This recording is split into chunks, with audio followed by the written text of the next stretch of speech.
Chelsea Zaccato. And I'm Natalie Heacock. And this is Lumber Slingers. Each podcast, we will be bringing you relevant and useful industry information, including interviews with top lumber professionals and discussion of current events in the industry. Whether it be lumber grading, industry and market trends, or who's who in lumber, we hope to extend your current tally on industry knowledge. Hello, Trent. Hello, good morning. Good morning. How are you? Oh, I am absolutely wonderful. It's been a fun week. Got a 3-day Memorial Day weekend coming up. There's a lot to be happy about today, I'd say overall. Been some off things. Our kitty cat's sick and he's been sick still, so that kind of stinks. But other than that, you can't control everything. So you got to just roll with the punches, right? Can only control what you can control. Yes, yeah. And it's sunny. Do you see the sunshine on my face? I'm a whole new person. I do. It's beautiful outside. We have sun too, and it's a little chilly out, but I hear a lot of people complaining, but I love it because it's the low 60s, which it's good window open at night weather, and then go outside and get stuff done, and you're not getting drenched by the heat. It's pretty nice. So. Yes. It's so nice. I'm so happy. It's a great big weekend, 3 days. Memorial weekend. It's your last day of school? Yes, yep. For the summer? I'm finally done with kindergarten. No. I graduated, everyone. Nope, yep, today's the last day of school. We got Quinny's report card. She did very, very good. She's actually doing better in math than I thought she was going to be doing relative, which is a nice thing. So, she's awesome at reading. So, yeah, and we're celebrating by doing our, bi-monthly trip to Kalahari at Wisconsin Dells. So, I think that we should have, a gold card there at this point in time. We go there so much. I don't know what any of the words you just said mean. Yep. To be fair, Kalahari, it's an indoor water park, an outdoor water park that they have up in the Wisconsin Dells. We usually go there mainly in, the winter or fall when you can't, be swimming outside or doing anything like that because it's super fun, but this one I got a really good deal on, and so we had a 3-day weekend. It was right after, school on this. So I was like, let's go up there. Interestingly enough, the outdoor water park opens literally the day we get back. So, I was like, that's pretty cool timing. But, you're away for the weekend. It's fun, it's kind of a nice little quick trip around. It's like the equivalent of being, in Orlando and being able to go to, Disney or Universal for the weekend. It's like that kind of a thing for Midwest because we don't have cool stuff like that. What is Wisconsin Dells? You never heard of the Dells? Oh, it's oddly enough, it's a very weird thing because it is in Wisconsin, obviously, in the central, northern, kind of western side of there, say, and it's there's just tons of water parks there. It makes no sense because the outdoor ones are only open for 3 months, and then there's 3 indoor water parks. There's Kalahari, Wilderness, and then Great Wolf Lodge. Great Wolf Lodge, they have a bunch of them. I have that. We have that. Yeah, they have a lot of those around there. So it's like that, only magnified full scale because there's Wilderness has 3 or 4 different indoor ones on their site. Kalahari has one giant one, and then I haven't been to the Great Wolf there. I've only been to the one in Chicagoland area. But it's odd. There's all these outdoor water parks again that are only open for 3 months. So it's a fun little place to be able to get away for a weekend and not go far. You don't have to spend a ton of money if you plan it right, like me. And it's kind of a win-win. How far is that from Chicago? From Chicago proper, it's about 2:45, 3 hours tops. From us, it's 2:20 roughly, give or take, depending on how traffic is. So not bad at all. That's fun. Well, we have 1 more week of school, so we go till next Friday, which is still actually pretty early for out here. I feel like most public schools go until the middle of June, but but we're going to the lake, and we're going to do some. Yep, I believe. Well, I love my son's baseball team. I love his coach. I love everything about it. However, they rescheduled a game that got rained out to tonight. Tonight of Memorial Weekend. And when they texted in the group app, whatever, I was like, no one's going to be able to do this. It's Memorial Weekend. And everyone's like, I'll be there. I'll be there. I'll be there. And I'm like, okay. Guess we'll be there too. So everyone's going over today at noon. And me and my husband and my sweet little baby Calvin are staying back for baseball. Last game of the season tonight. And then we're going to head over tomorrow morning at the ass crack of dawn because my sister-in-law is doing her gender reveal tomorrow. Okay. It was supposed to be at 9. I begged her to switch it back, so she's going to do it at 10. And we're going to be there for that. So I'm very, very excited, though, to see what this little baby's going to be because they have a little girl. My brother wants a boy so bad. Yep. So it's for sure going to be a girl. Yep. Hope. Yeah, we're gunning for it. I have a friend who just had their reveal recently. They got 2 boys, and the third one was boy. I was like, those are some strong boy genes in that family. Oh, goodness gracious. Yeah. So, did I tell you how they're going to do the reveal? No. Okay. My brother has a jet boat, and it has like a big rooster tail that comes out the back. And his father-in-law is going to be the only one that knows the gender. And then he bought special, like, I think it's flour that's colored, either blue or pink, and he's going to put it in the rooster tail of the boat and drive by us while we're on the beach. Oh, that's awesome. Isn't that cute? That's cool. So, it's going to be fun. I'll report back. Did you do any fun ones when you were having your kids at all? I mean, I think we just like looked at the paper. We just told people like, "Hey, it's a girl." That's like. Yeah, we. Oh, you know what we did? We did not do a gender reveal for the first 2. For the third one, which I literally didn't care because I had a boy and a girl, so it doesn't matter. My best friend came over and she put some balloons in a box, some helium balloons in a box, and it was more for my kids. It was more for Henry and Charlotte to be like, we're getting a brother, we're getting a sister. And so they opened the box and the blue balloons came out and they were all excited. So that's awesome. That's the extent of our gender reveals. Ah, well, hey, you did one though. That's pretty cool then. Good one. The third one, which is funny. Yeah, no, I think that makes perfect sense though. I mean, yeah, we just didn't. I think our problem was we were too excited to find out. You know, being the first one, we're like, we're not waiting for anyone to tell us. Like the moment we know, like I want to know. It's like I'm not waiting 12 minutes. Not like to get people over here and talking about it. Yeah. No. Exactly. I can't keep secrets like that. Those are too exciting for me to be able to hold in. So yeah. I don't blame you. Well, what's the hot goss today, Trent? Well, it's been a pretty fun week, all things considered, I'd say, in the lumber area. Some kind of fun news in a couple different areas that I thought would be fun to highlight. I've said fun a lot. The first one, which came out actually pretty recently, it's a couple days ago, it has to do with Weyerhaeuser. They're selling their Princeton, BC lumber mill to the Gorman Group. So that was kind of a interesting one. I mean, I hadn't heard any rumblings personally about that one yet. So thought that was kind of a cool little thing. I forget when the completion date was. I don't even know if they gave one off the top of my head, but it was the purchase price was right around 120 million in Canadian money, currency, I should say rather. And yeah, so congratulations to both. I mean, I think the key thing is it's nice that you're seeing the sale of a mill as opposed to like a curtailment or a closure, which we've been seeing, unfortunately, way too much of. And I did remember it is closing in the third quarter of this year, from what I remember reading.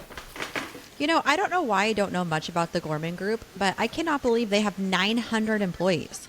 Isn't that crazy? Wow. Yeah. It's pretty cool. It says the company will soon celebrate 75 years of continuous operations in the wood products business.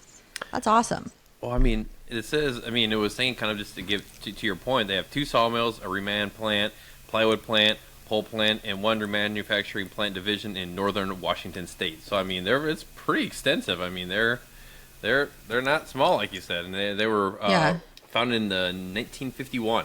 So, wow, a lot of growth over that. Meanwhile, Weyerhaeuser has 9,400 employees. Wow. Yeah, I mean, they're obviously massive, and I mean they have tons of timberlands, which they also I think either were just there was something that just came out recently. 10.4 million acres in the United States of timberland. Yeah, they just had something else that came out about them either selling or buying, which is literally one of the only 2 options that we really have, obviously. They were doing one of the end of the spectrums. I think they were buying or selling some as well, if I remember correctly. More on that in the near future. once I confirm what that was going on with that. But I thought there was some news about that happening as well. Because I mean, they've been doing a lot of that over the past few years, so it's not surprising. Buying certain areas, selling other ones, and whatnot. To kind of help maximize operations and efficiencies by it, which is obviously pretty cool and smart. Awesome. So the other one is kind of a pretty big pivot, but I thought this was just cool. I mean, I know this topic has been talked about a lot, but I mean, seeing it come up, in a press release regarding, it's on a smaller scale than it's not something necessarily would be as relevant to, to like larger companies, from what I understand from this. Now, you might know a little bit more about this, but the Harvey Industries International unveiled the world's first AI bandsaw. So it was kind of a cool thing just to see that coming, as a kind of a very large newsworthy item in our industry, on the AI side, to kind of, I think it's a helpful thing to see when you see innovations like that, as well as, other like products like we've seen, like, a CLT years ago, just to kind of show, people that may think that, the industry, isn't innovating. It's like, that's not true at all. You just don't know what we're doing. We're not right. There's tons of innovation in here. It's just that we don't get necessarily the publicity that everyone else does. So I think it's a pretty cool thing to see, stuff like this come out, and hopefully, it kind of starts to catch on and be like, oh, these people, they're doing some cool stuff over here. It brings more eyes, and I think that it kind of goes downstream then from here. Right. I can't believe that this article isn't the #1 read article. This is so cool. I missed it myself, so maybe that's why.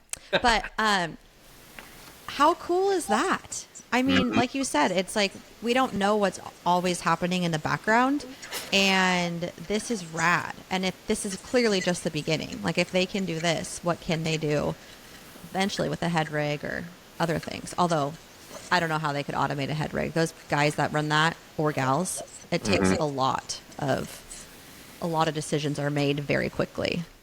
Oh, yeah. I mean, I just think it's incredible to see how quickly these types of products have come to fruition, using AI. I mean, it's like it's very reminiscent to me when you look back and you look at like cell phones. It's like you went from having like the Zach Morris cell phone to all of a sudden, like an iPhone, and you're like, that wasn't that long. I mean, when you're living through it, it seems long, but when you look back like years wise, you're like, that happened really quickly. And then from the first like iPhone to what we have now, it's crazy how quickly things advance. And so, I mean, I think it's one of those things where, it's just like you blink and things change. So it's kind of cool to be able to, I feel like the older you get, you appreciate that more. So you can kind of, once you identify how quickly things move, so you can appreciate, the things that you have more, and then how things are, moving forward a little bit more.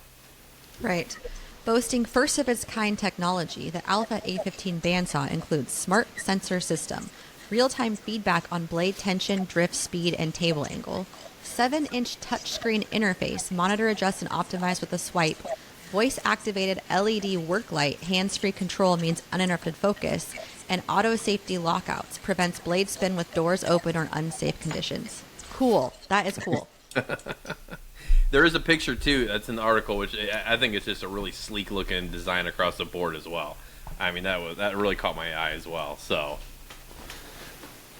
pretty cool.